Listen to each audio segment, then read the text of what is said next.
નવસારીના બિલીમોરામાં રાઇડ તૂટવાના મામલે district ride safety and inspection કમિટીએ મંજૂરી આપી હતી। રાઇડ શરૂ થવા પૂર્વે મંજૂરી આપવામાં આવી હતી। માર્ગ મકાન વિભાગ, પોલીસ વિભાગ, બિલીમોરા પાલિકા, ચીખલી પ્રાંત સહિતના 8 વિભાગના અભિપ્રાય બાદ મંજૂરી આપવામાં આવી હતી। શિવમ એન્જિનિયરિંગ નામની કંપનીને 21 લાખ પ્લસ જીએસટી સાથે ટેન્ડર આપવામાં આવ્યું હતું।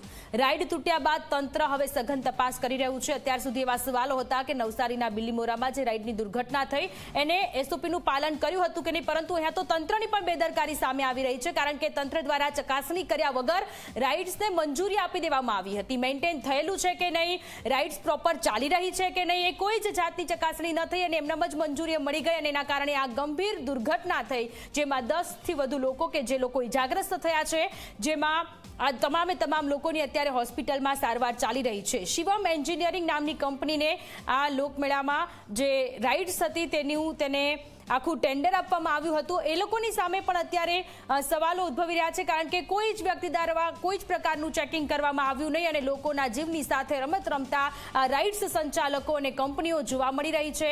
આ કંપનીને 21 લાખ પ્લસ જીએસટી સાથેનું ટેન્ડર આવ્યું હતું। અધધ રૂપિયો અને બીજી બાજુ કોઈ ચકાસણી પણ ન થઈ। જો કોઈ લોકોનો જીવ જાતો જવાબદાર કોણ? કારણ કે જ્યારે રાજકોટમાં લોકમેળા થતું હતું ત્યારે ઘણી બધી અસમંજસમાં હતા, તંત્ર પણ ઘણી બધી અસમંજસમાં હતા કે રાઇડ્સોને મંજૂરી આપવી કે ન આપવી, છતાં પણ રાઇડ્સોને મંજૂરી મળી, પરંતુ નવસારીના બિલીમોરામાં આ દુર્ઘટના।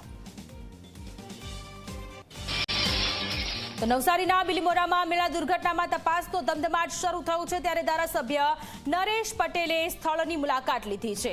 તૂટેલી રાઇડનું ધારાસભ્ય નરેશ પટેલે નિરીક્ષણ કર્યું। કલેક્ટરે કમિટીની રચના કરી હોવાની વાત પણ ધારાસભ્યએ કરી।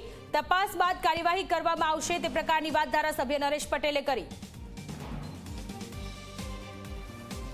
પણ જે હાદસો બન્યો છે એના પાછળ કલેક્ટર સાથે જે રીતે વાત થઈ છે એ પ્રમાણે સમિતિની રચના પણ કરી છે અને સમિતિ તપાસ કરીને હકીકતમાં શું છે અને જે બી હશે તે એની પાછળ જે પગલાં લેવાનું હશે, જે બી હશે તે સમિતિ જે રીતેનું રિપોર્ટિંગ કરશે એ પ્રમાણે આગળની કાર્યવાહી કરવામાં આવશે।